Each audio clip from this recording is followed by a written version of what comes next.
The Adventures of Tintin, the game, or also known as The Secret of the Unicorn, was a game released all the way back in 2011, apparently for the PS4, you know, ahead of the time before the PS4 even came out. Yeah, this existed for the PS4. This game is a tie-in to the movie. The plot is basically just the movie retold, but as an interactive story, which is a great way of doing this. If you've seen the movie, it covers all of the plot points that was in it, but gives it in a way that is interactive and really, really fun to play. This game is a absolutely excellent platform and was made back when Ubisoft didn't make utter piles of shit. This game is running on an emulator, but I do own a copy of the game. I got this game for Christmas and it was back in my phase, you know, when you mature and you want your hardcore FPS games, and I got gifted this, and it turns out this is the greatest platform ever made. This is probably the greatest movie tie-in game ever made. It is so solid, and what a game it is. You may be thinking, this doesn't really look like a platformer. I'm literally running around as a dog barking at people, but this is the sort of the interlude or the introduction to the start of the game. This game is a mix of a 3D platformer and also a 2D one, and then sometimes it's like a 2.5D. Yeah, it's weird. It's a cool little niche. I don't think I've ever played another game like this.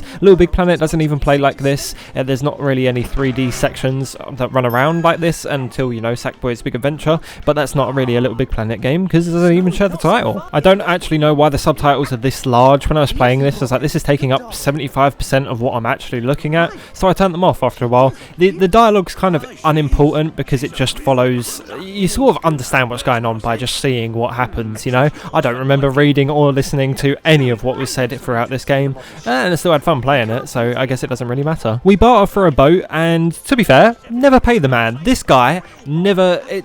I don't know if it was a bank transfer or you transfer money in your mind. He offers him like 70 quid for it. There is no money exchange here whatsoever. He just got robbed. He actually just got robbed. We also buy a book. Don't pay for that either for some reason. I don't even know what sort of market stand this is. Surely if you're grafting like this, you kind of want to be paid. And have a lovely day. He literally didn't pay either of the people. After stealing from some hard-working 70-year-old men, we have a little fiddle around with these masts on the ship to make a pattern, and then all of a sudden, the back pops out and there's a scroll inside. If you didn't see this guy with this absolutely humongous schnoz on his face earlier, when he's tried to steal from a child at a market stand, he then thinks it's a great idea to assault and steal from a child. I don't know what the decision behind this was. You know, this is just a kid, right? Like, you don't have to beat him up. You could just, I don't know, maybe not do that? Little did they know, Tintin watches Green Street every night before he goes to bed and just smashes the shit out of everybody that comes near him. Honestly, one bang. I did get a bit punched there, but this fat guy, get fucked, mate. Absolutely destroyed with that combo. Parties here on the west side, so I reach for my 40. On to the next level, and we have followed these people back to their house. I think it's a bit weird, and I don't actually know how you've got here, considering that you don't drive, and they drove back to their house, and somehow you managed to follow and keep up.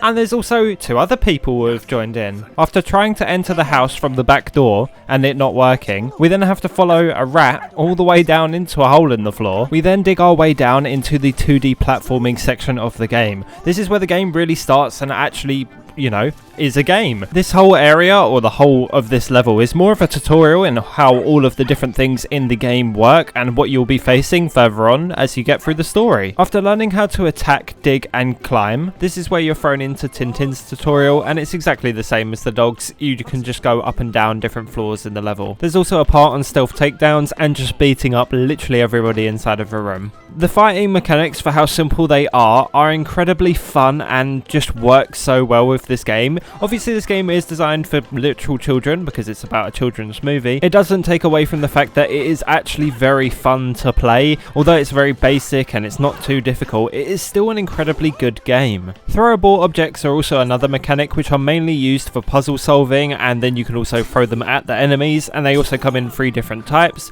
There's a beach ball, a glass bottle and also a paint can. There are also dark sections in the game where you have to fight these neon green bugs. You just have to shine a torch at them and then they die. Simple as that. After making our way into the house, we get to the cabinet where these boats are stored. We then fiddle with the sails on the other boat to see if it's got anything up its arse. We find out that there's absolutely nothing in there, and the owner of this house climbs out his own window to get away from a 12-year-old child. He is only a child. You can move around in your own home, but apparently not. He just decides to jump out the window instead. Another lapse of judgment from a man who's clearly having a mental breakdown. He decides to run over or at least try to run over an 11-year-old boy and his dog.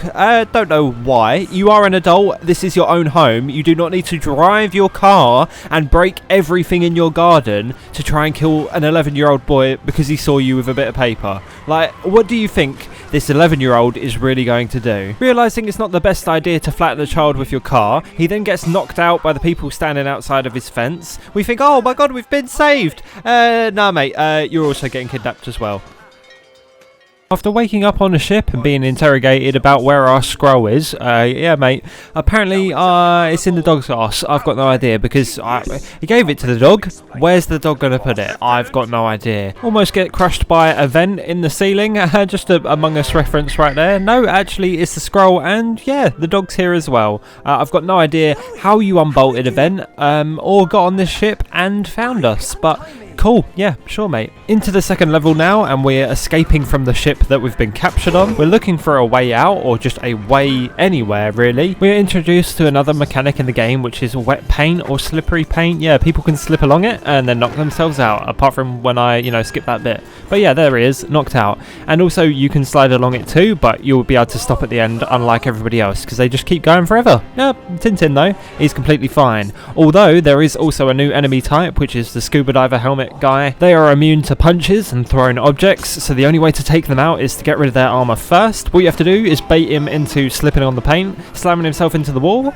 then he gets undressed, ooh, very nice, and then you get to knock him out. Bananas, yeah, if you throw them at someone, they will instantly start slipping forever and just slam into other people, killing two birds with one stone. It really is that simple. A banana a day will absolutely mess up some people on a boat for some reason. Although this is a children's game, difficulty does get harder the further in you go. The platforming definitely takes a change, especially in this level. You get some interesting platforms that fall out from underneath you, ladders that move up and down, all sorts of interesting new things, and I love the way that they keep it on theme. It just reminds me so much of Little Big Planet, where they take a style and then they just run with it. Every single bit of platforming is all derived from the environment, and it fits so nicely. I love it. It doesn't feel forced. It feels like an exaggeration of a child's imagination. Honestly, you're playing as a 12-year-old boy. He would probably see the universe like this. I mean, you all probably did too, especially when you're a lot younger. Probably to not this extent, because I doubt you were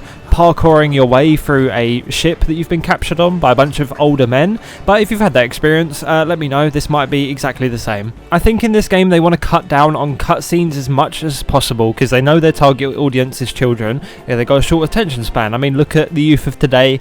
They definitely suffer from some brain rot from all of the Subway Surfers gameplay. But yeah, this is a sort of small little, not really mini game. You spam square until the controller vibrates, when you then need to let go of R2, and it is really straightforward. And I feel like they just make unnecessary bits of gameplay interactive when you don't really need to. You could have just skipped this and had him walk into the captain's quarters by mistake, but no, this had to be a gameplay segment, which then goes into a cutscene. We meet the only other friendly character apart from the two old guys at the start, which we stole from, so they were friendly to us, but we weren't to them. And we meet the one also drunk character in this game. He is quite clearly drunk this whole time. There is never a bottle in sight or anything of the sort, but that is obviously what is meant to be happening. You just can't really say that because it's a children's game, guys. Got to keep it PG-13. These two waffle to each other for a while, and it's just about the fact that he wants to know where to go on the map, and he doesn't really like him. This is the captain with the captain's hat, but the actual captain is this really drunk guy that this guy doesn't like. So yeah, the guy's real name is Captain Haddock, and Tintin's taken aback by this because he's like, oh my god, you're the guy from the book, no way. And then we have to sort of just escape with this man because he has the name Haddock as his last name. All of a sudden this dude is just who we need to find. I don't know how that works, but yeah, that's how it is. And there's also now guns in this game. We won't show a man, drinking alcohol, but we will kill an 11-year-old boy. But Tintin don't care at all. A guy with a gun? No way, mate. I'm gonna pop out the floor in front of you and then spark you in your chin. Honestly, he does not care whatsoever. This man has been to Millwall a few too many times. The captain is alerted of our escapee presence, I guess, know, we're out and about on the ship and we are knocking people out with guns. So I think you should be a bit worried, mate. More and more throwables. This throwable here can blind enemies. Yeah, just sticks a pot on their head.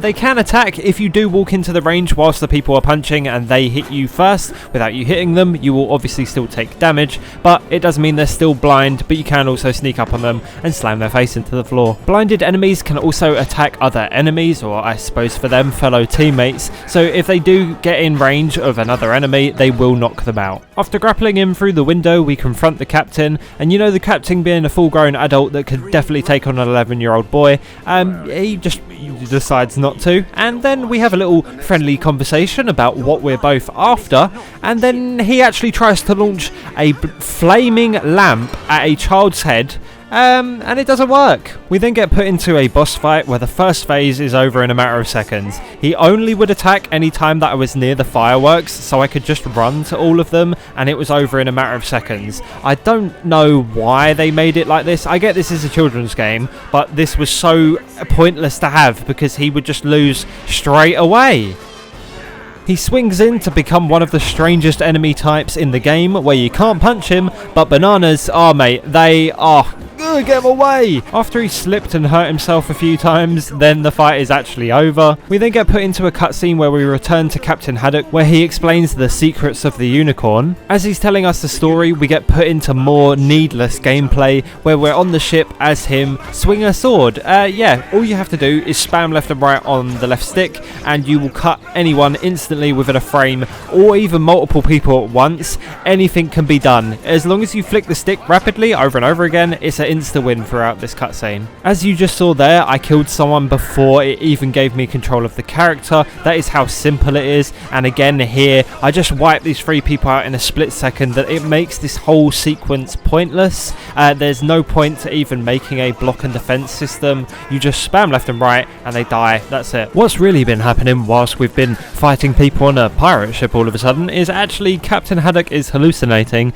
and destroying the ship that we're currently riding. I don't know what sort of stuff you've been drinking, but I don't think it makes you hallucinate like that. I've been drunk, you know, a few times. I am English, but I don't see that happening, to be fair. Haddock is now a playable character, or more of a side character at the moment. You play as Tintin majoritarily, and then Haddock is also a part of the game. He can do many things, such as throw Tintin to certain places, and he has other abilities, kind of the same way that the dog works, but Haddock is just a man instead. This also includes a 2-player game mode, which unfortunately I cannot play, but I do have a very good memory, and I absolutely love this. The 2-player gameplay in this is so unbelievably good. It's like this, but more, it's not really like themed to a story. It's a bunch of levels, and the more crabs you collect, the more outfits you can buy. We managed to escape the ship unscathed, and on board the ship, yeah, of course, it's a seaplane. Who would have guessed, you know? More plot convenience. In a shipwreck rivaling the Titanic, a seaplane is absolutely untouched and falls directly next to Tintin, so he doesn't even have to swim over to it. We take off in the plane, and this has to be the most annoying part of the game.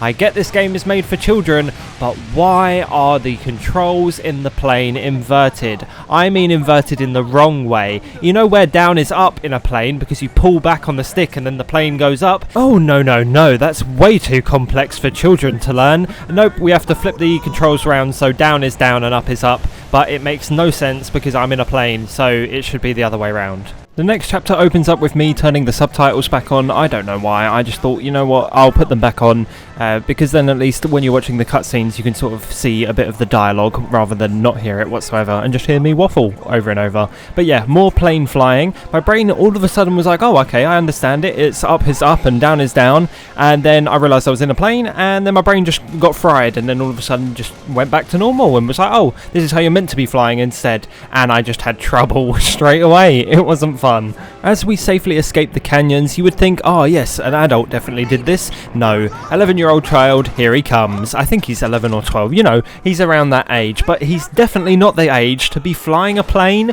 at all, or even this well. Where have you gained this knowledge? After crash landing in a sea of sand dunes, you must think we're stuck in the middle of nowhere. We've got no food, we've got no water, nobody can come and save us. Yeah, they can. Just two fellas on a bike turn up, and apparently it's Alan's mates. How does Alan know that we've crash landed in the middle of nowhere, and in a split second, two fellas have turned up on a bike? How is that even possible? I do not understand the logic here. I know it's just a story, but these are the sort of things that make me laugh. It's just, oh, we've crashed in the middle of nowhere, and two people on a bike. This is the Sahara Desert. Two people on a bike have driven over and found us in the matter of 5 minutes. It just makes me laugh. It's like so absurd. After Haddock tries to sell us out, he gets a bit offended by someone saying you're giving me a headache, so he decides to smash these two people's heads together, and we rob their bike. Bear in mind, these two men are now dead. They are the ones that are now going to die in the middle of the desert. They've got nothing, mate. We get ambushed by Alan's army. I thought, you know, we killed everybody that he had friends with on the boat, but no, he's got a ton of friends over here too, and they've all got bikes, all got guns, and they also have a truck and a helicopter. So I don't know what that's about. This guy is just friends with everyone, apparently. We fight everybody off with the deadliest weapon of them all, a slingshot. Yeah, this slingshot is so deadly, it can take down a whole helicopter and everybody on a bike. You get hit with one stone, you're out, mate. We've made our way out of the desert and into the closest town, and we're asking around for people to see if they've seen Alan anywhere. I don't get how a man on a rowboat beat a plane to this country and is just chilling here, enough that he can also send a whole army after us. I know, but yeah, that's how the game works. The first guy tells us that, yeah, I've seen Alan, but then gets a bit sussy when we ask, where's this caff that he's at? What are you on about, mate? You're just all of a sudden scared that an 11-year-old kid is the police after he goes, do you know where the caff is that this guy that you just told us is here is staying at? All of a sudden it's just a big problem. Also, the guy just says Kareem's caff and doesn't say Shay Kareem, but all of a sudden Tintin's got some psychic knowledge that the caff is now called Shay Kareem. What is this? I don't understand this child. We make our way over to Kareem's caff, and Kareem doesn't think this child is a policeman, and yeah, is very happy to help. What a nice man. We spot Alan in the distance, and then when we walk round the corner to find out where he's gone, we ask the first man we see, have you seen this guy? He says no, and Tintin's like, what? You say no, mate? What are you on about? You have quite clearly seen him. We ask to be let into this little courtyard, because he could have just walked down the street, but no, Tintin's adamant that this man knows exactly where he is. As we're blocked by the man that says no, can't go in here, we bump into this other guy which has the weirdest looking face ever. I'm sorry, mate, but you just look strange. This whole cutscene was like, what is this character model's face? Who modelled this and went, yeah, mate, this looks like a human? Because he definitely doesn't. After being given some clothes to blend in with the other people around us, which is not really a good disguise, it is just you've put a hood up on this like long hoodie. They can quite clearly see your face. If you walk up to that guy again, he's going to go, oh, it's this kid from earlier. That's really weird. What is he doing back in some new drip? We make our way into this courtyard that also has a secret entrance to this palace that we somehow know that Alan has gone to. I don't know how you know this, but we just do. This game covers literally every sort of bit of gameplay that you could want. This even has an underwater swimming section where I died originally because these creatures that look like air bubbles, yeah, they're not. I don't get how these two are also, they can just breathe underwater until you don't have this yellow thing anymore, and then Tintin isn't able to breathe underwater anymore. I don't understand. This area also includes new puzzle platforming, which is more of a timed sequence, so you put a box somewhere or you hit a trigger and you have to run to a certain area in a certain time. You know, we've seen it before, but this game is doing it as well. As we make our way through the level, we get to this point which is complete and utter chaos. I suppose this is more of a boss section or something like that. We find that this is like a missile silo, and the guy that Alan's with is really, really bad because he's got rockets and he's going to kill everyone. But he also wants little toy boats and scrolls of paper for some reason. I guess it makes him rich, but he's also rich enough to afford all of this stuff, so I guess it don't really matter to him. This is sort of a mini boss section, I suppose you could call it. We get put on a platform platform where there's turrets that shoot bombs at us, and then all of a sudden they cram absolutely everybody on here and it just makes it utter chaos. There's no room to move at all. It makes it more difficult just because there's no space to move around on more than anything. The bombs are kind of an afterthought and they don't really do much. It's more, there's so many people here, I can't fight you all at once. Haddock is doing nothing and there's just so many dudes. Once you're inside of the palace, you are given a parrot, which opens up a whole nother type of platforming, which is really refreshing to play. It takes a break from the standard platforming and mixes it up just to keep everything feeling fun and interesting, rather than just doing the same thing over and over again, just with a different map skin over the top of it.